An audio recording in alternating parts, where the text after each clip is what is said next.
What is up, everyone? JD here. I hope you're doing well today. Today, we're going to be looking at the Cavol Knives Karsau. Let's get into it.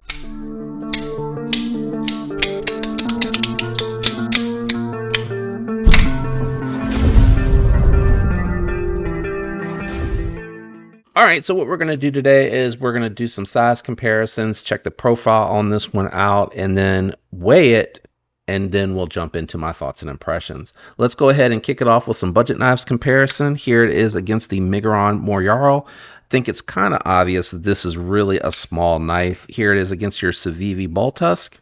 Again, just a really small pouch, fifth pocket carry. Kind of a cool little piece from Cavol. Here you go against a Spyderco Para 3.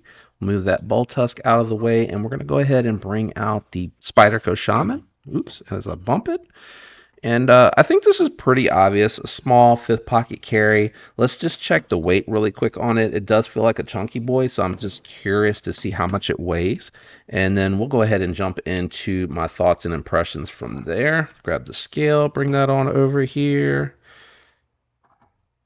Coming in at 3.1 ounces. And I feel like I have the light turned up a lot today, so I'm going to move the scale out of the way and then drop it on the table.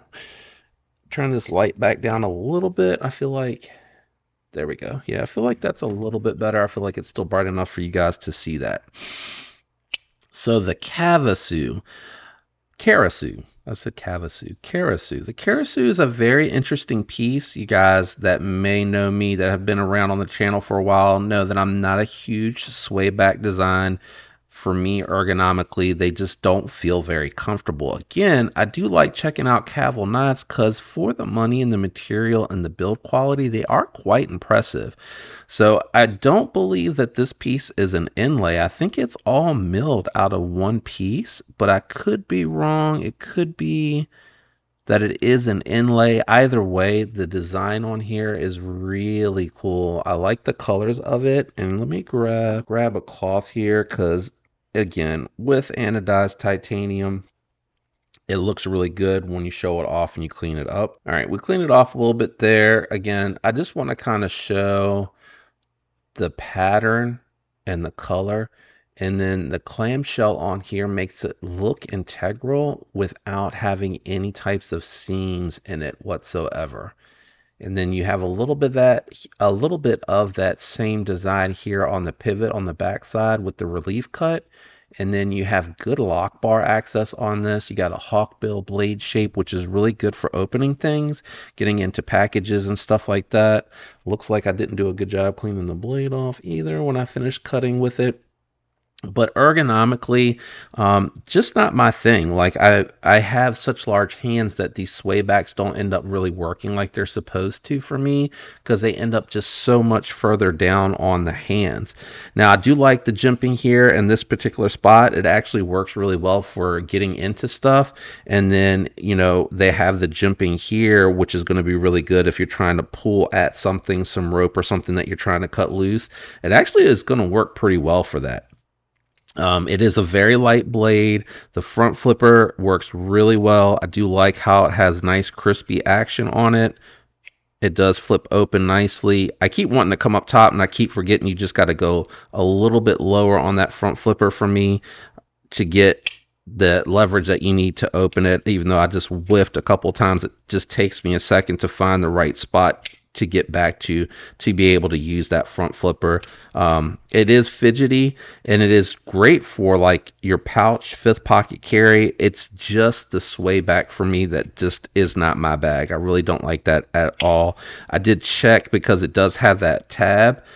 You cannot get to it at all due to the lock bar for this side, and then for lefty you can't really get to it either. It's in a really unusual spot and I keep sliding down to the lock bar. Just not meant for that, but you can two finger pull that open and it'll work really well. Recurves, again, they are preference for people, or the Hawkbill has the recurve. This one here is not super dramatic, so if you have a thin enough strop or honing rod, you'll be able to keep that edge maintained.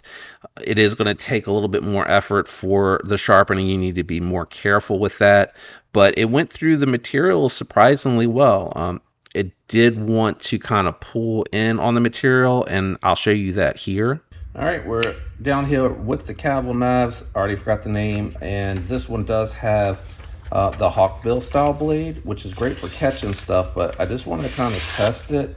I'm not going to push it really hard because I'm not super good yet with the Hawkbill recurves, but you can see it traps the paper nicely, and I just wanted to show here again also it trapping. So I'm going to do like a long thin, and you see how it kind of binds up the cardboard there.